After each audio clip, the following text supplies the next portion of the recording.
Бисмилля, Адуловой, ассаламу алейкум, приветствую всех наших зрителей, слушателей. У нас сегодня нет определенной темы, но больше всего наших друзей, как они нам пишут, интересуют исторические темы. И также символика также интересна. Хотел бы сначала поговорить о чеченском флаге, или же правильно будет сказать о флаге Чеченской Республики Ичкерия. Это флаг, который у меня за спиной. Но это один из его вариаций, и часто приходится наблюдать, что идут споры вокруг того, какой флаг правильный, какой нет. Вообще сразу скажу, что я считаю эти споры бесполезны, так как именно установленный стандартный флаг, где отмечены все свои пропорции, геометрические пропорции по размерам. Таким флагом практически никто не пользовался. Может быть, в начале еще до Первой войны какие-то государственные учреждения пользовались, но после того, как началась Первая российско-чеченская война, и появилась необходимость в большом количестве этих флагов для подразделений военных, для патриотов, которые находились как на территории Чечни, так и за ее пределами, начали производить эти флаги, и заказы делались в основном в Турции. И те, кто давали туда как бы параметры этих флагов, они не знали, те, кто делали заказы. И уже с этого момента пошла, как говорится, вот такая отсебячина. И в первые дни независимости тоже не было канонизированного такого флага. Где-то этот флаг был с волком, а где-то без волка. То есть обычно говорят про волка, но на самом деле вот это в черном вот этом кругу, это мы наблюдаем, вот это есть герб Чеченской Республики Ичкерия. И на самом деле это два отдельных символа, герб и флаг. Стандартный флаг должен быть без этого герба. Впервые во время инаугурации президента Джохара Дудаева, первого президента Чеченской Республики Ичкерия, мы видели, что там был такой сделанный от руки флаг, и волк там был несколько другой. То есть само изображение волка тоже менялось. Вот это последнее, вот, которое мы сейчас видим, он стал такой классическим. Но вообще флаг должен быть без герба или без волка. Впервые уже как бы официально, не как самодел, официально вот этот герб на флаге появился на личном штандарте первого президента Чеченской Республики Ичкерия Джохара Дудаева. Но этот флаг был в таком вертикальном положении, как вымпел, да, с заостренным концом. Вымпел, насколько я помню, и сверху вот был вот этот герб. Сочетание герба и флага, это был такой личный стандарт президента. Такая практика тоже существует. Затем уже, может быть, по примеру этого стандарта начали размещать вот этот герб на флаге и в большом количестве производить его для патриотов, для любителей. Именно в годы Первой российско-чеченской войны, это 94-96 год, эти флаги начали поставлять в Чечню. И с тех пор, так как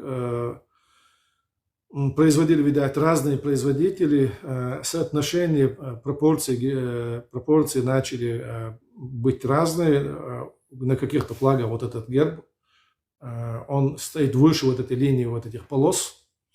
А здесь он приспущен. Я сейчас, может быть, даже найду вам картинку, где есть разные вариации. Вот, если видно, вот видите, здесь пропорции, он выше вот этой линии, вот как у меня здесь вот это ниже. Вот, в принципе, вот этот есть правильный флаг, без герба. Но в пропорции он тоже неправильный, потому что здесь зеленая линия с нижней должна быть намного шире, чем так. То есть эта линия должна быть чуть приподнята. Я сейчас зачитать не имеет смысла, ну, я наизусть не помню эти пропорции. То есть вот флаг должен быть таким, без волка. Затем, что означают вот эти линии? Ну, зеленое полотно – это Зеленый цвет – это цвет мира, цвет благодати. И этот цвет главенствует в этом флаге, так как чеченский народ миролюбивый, мирный и предпочитает мирный созидательный труд, нежели войну. Но предпочитать мало, а реальность она не всегда согласуется с нашими предпочтениями. Вот почему я так обозначил? К примеру, красный цвет – это цвет крови, это цвет агрессивный, цвет войны, каких-то воинствующих режимов. Мы видим красный цвет, и это флаг СССР, это флаг Китая. Османская империя тоже имела красный флаг. Это империя, которая всю свою историю воевала. Ну и другие цвета тоже как бы имеют свое символическое значение. Вот у чеченцев на фоне основной цвет – это зеленый. Вот эта белая полоска, которая вот здесь видно, да, вот идет ниже вот зеленый, но здесь не видно, да, белая полоска, и поверх белой полоски идет красная полоска. То есть это не три как бы отдельные полоски, белая, красная, белая. Это белая полоска, она означает путь к независимости, светлый путь, белый путь. И поверх вот этой белой линии идет красная линия, это кровь, пролитая на пути к независимости. Вот таковы значения вот этих цветов. Ну и нижний зеленый цвет – это как бы продолжение зеленого полотна. Эти линии могли быть чуть приподняты к середине, но их оставили ниже, потому что тогда это было бы как бы равное соотношение, да. То есть как будто Чечня должна быть все время на пути к независимости, все время проливать кровь. Но это как бы одна часть его истории. Основной цвет – это цвет, это такая как бы,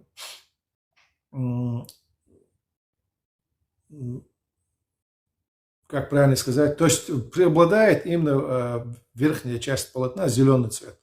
Это то, что в ментальности чеченцев, в их проецируемом будущем, они видят себя процветающей страной, мирной, созидающей, а не агрессивной, воюющей или какой-то другой. То есть вот таковы значения вот этих цветов и линий, полос на этом флаге. Затем отдельно про герб. Его можно рассматривать как отдельный символ, поговорить о нем, но также как ставшая частью уже узнаваемого флага, да, с гербом. Сам вот этот круг вокруг волка, этот орнамент мы здесь видим, чеченский орнамент, этот орнамент часто встречается на войлочных коврах чеченских, традиционных. То есть это отсылка к чеченскому традиционализму, к тому, что народ очень верен своим древним традициям, как бы, основывается на своей многотысячелетней древней культуре. Вот этот круг, да, который орнамент, переходящий в круг, сам этот круг, он в виде полумесяца. Вот видите, вот здесь он заострен, это в виде полумесяца. И полумесяц, как мы знаем, это символ исламской веры, исламской религии. Затем внутри композиции мы видим волка. Волк – это чеченский тотем, это тотемное животное, то есть почитаемое животное, почитаемое также как символ свободы. У чеченцев есть и другие тотемные животные, олень, есть и медведь, есть даже другие более мелкие животные. И есть животные запретные, которых трогать нельзя и даже называть нельзя. Но вот из них выделяется и всегда выделялся волк как символ свободы, символ мужества.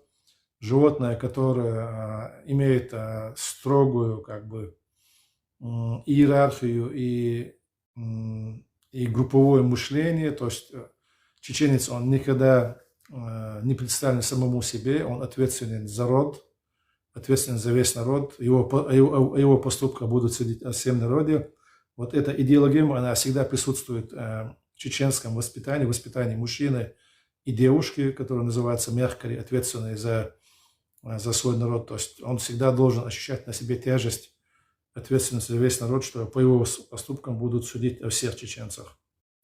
И волк, он как бы несет в себе вот эти характерные черты, плюс отвага. Волк – единственное животное, которое идет на сильного, а не на слабого, как все другие животные. Ну, не знаю, это правильно ли так или нет, но такое поверье есть в чеченском народе, его именно так воспринимают, и эта черта его нравится чеченцам, и поэтому, ну, и поэтому тоже волк – это чеченский тотем.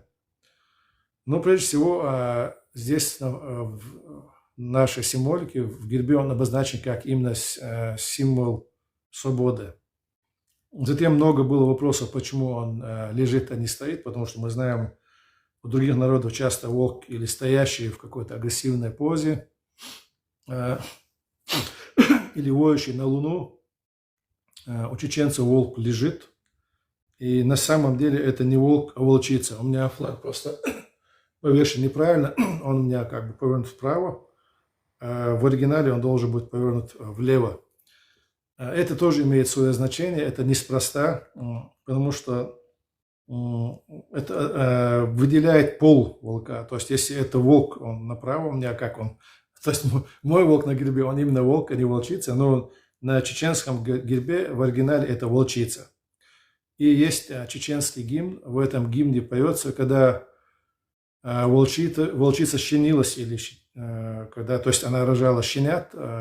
Вот этот гимн также подтверждает, что на чеченском гербе не волк, а именно волчица. И поэтому она в позе лежачая, не агрессивная. Это тоже как бы символично, что она как прародительница, скажем, да, волков или волчьей стаи, что вот у нас на гербе не волк. То есть на чеченском гербе это определенно, тут даже нету споров.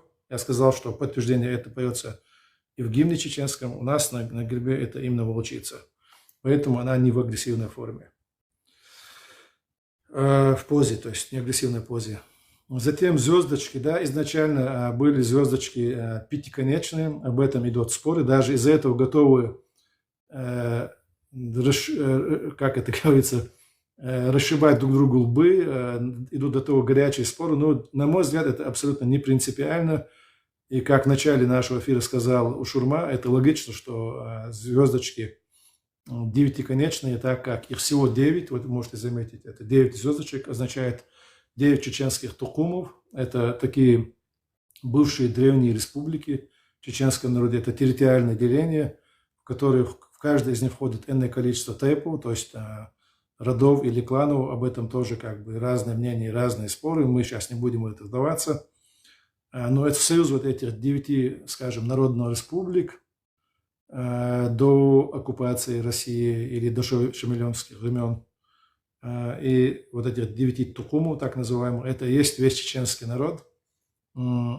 Поэтому их 9, и также каждую отдельную звезду, если ее сделать вот так, у меня есть девятиконечная, то в этом нет ничего страшного. Хотя изначально те, кто спорит, они правы, что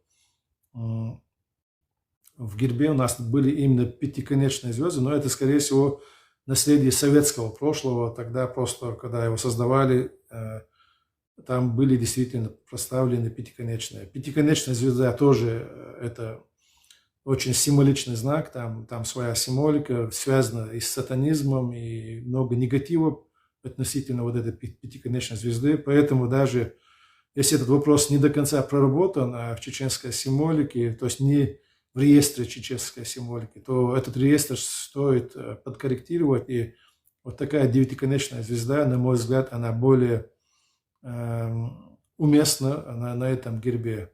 Хотя, как я говорил, изначально там стояли пятиконечные звезды. Вот, в принципе, если кратко о флаге, это все. Я думаю, вот этот краткий рассказ о символике, он был полезен не только для наших соотечественников, но и для тех, кто интересуется чеченской символикой.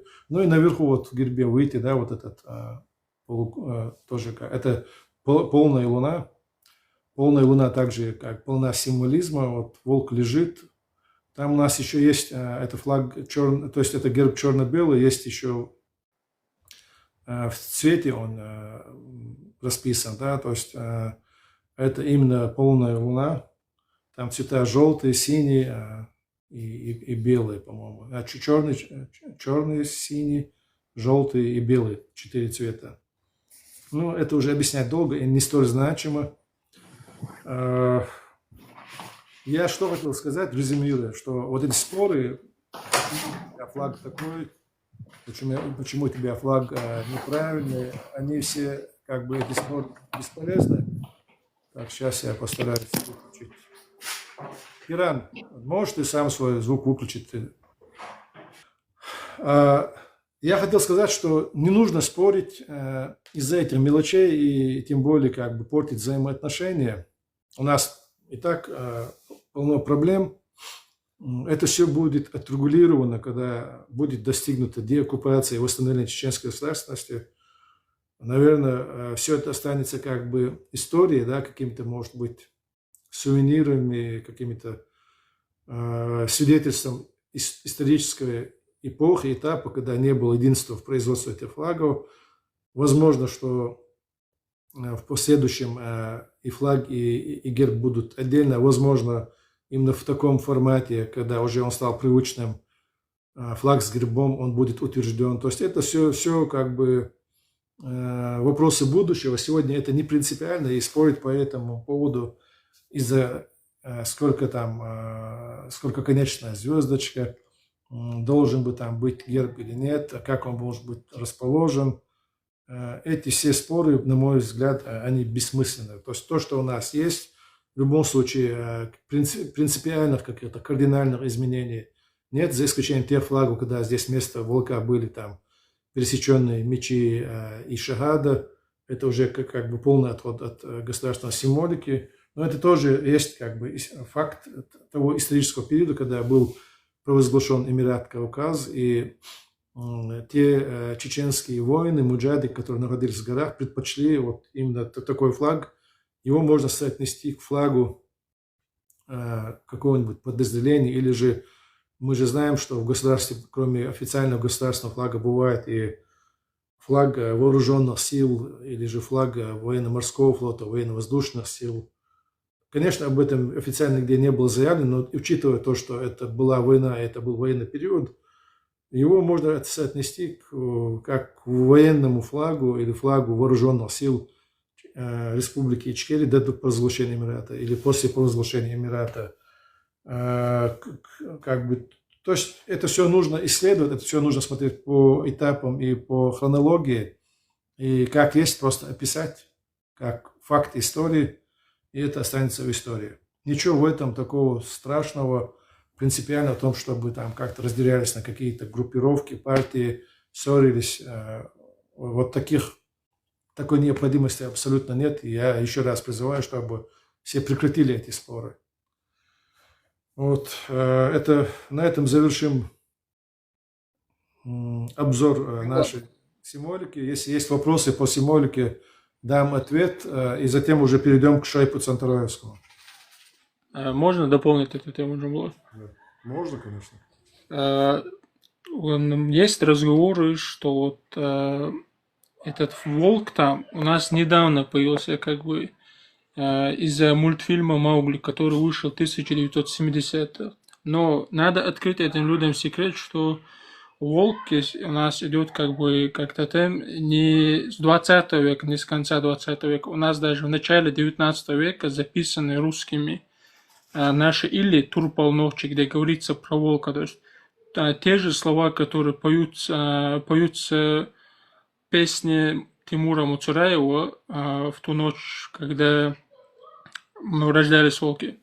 То есть, или же на нашем чеченском языке там. То есть оно идет с 19 века, как бы. То есть и нету такого, что мы это взяли из мультика.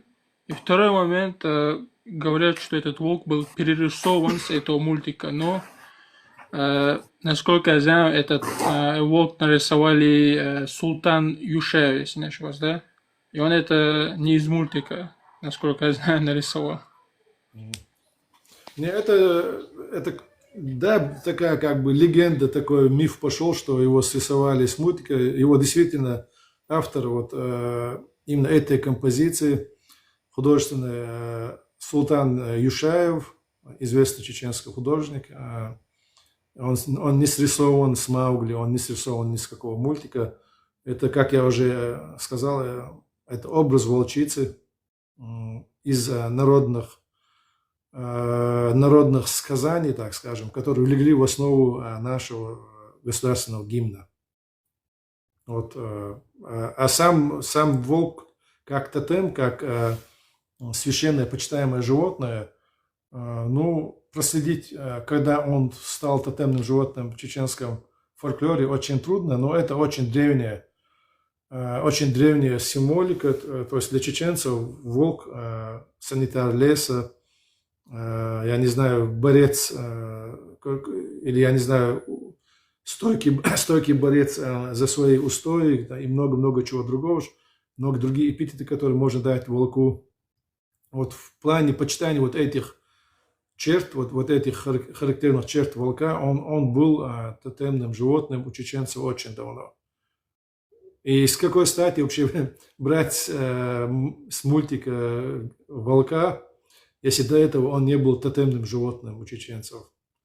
Есть фольклорные произведения, где воспевается волк, где придаются ему лучшие качества. Даже то же сказание, которое всем известно, когда в судный день рушился мир, вот это сказание тоже есть в чеченском народе, когда все искали укрытие, волк повернулся против вот этого ураганного ветра, который поднялся как бы с разрушительной силой, и с него вот этот ураган снял шкуру, но он стоял непоколебимый, как бы до тех пор, даже пока вот этот ураганный ветер не содрал с него всю шкуру. Вот это все сказания, еще много разных сказаний. Ну, конечно, также это роднит с сказаниями других народов. Мы знаем, да, в римской мифологии волчица тоже как бы мать основателей города Рима, Ромула и второго его брата.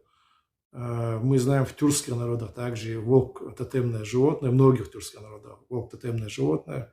Какие-то мифологии роднят их с чеченской мифологией. Ну, у чеченцев есть своя особая специфичность в вот этих мифах, свой как бы только свойственный чеченцам колорит. Так что это очень древняя тема, и говорит, что это как-то снято с каких-то мультиков, и это что-то такое спонтанное, как мы вчера говорили в нашем эфире о том, что революция была не каким-то спонтанным каким-то действием, это было чувство, которое, или же это воля народа, которая накапливалась до определенного, как сказать, момента истории, удачного момента истории, чтобы восстановить свою утерянную независимость. То же самое волк вот, уходит своими корнями, этот символ уходит в очень глубокую древность. Так, если, Ушурма, можно, если есть какие-то значимые вопросы, я тут все просматривать не успеваю, даже когда останавливаюсь, смотрю, если есть какие-то значимые вопросы,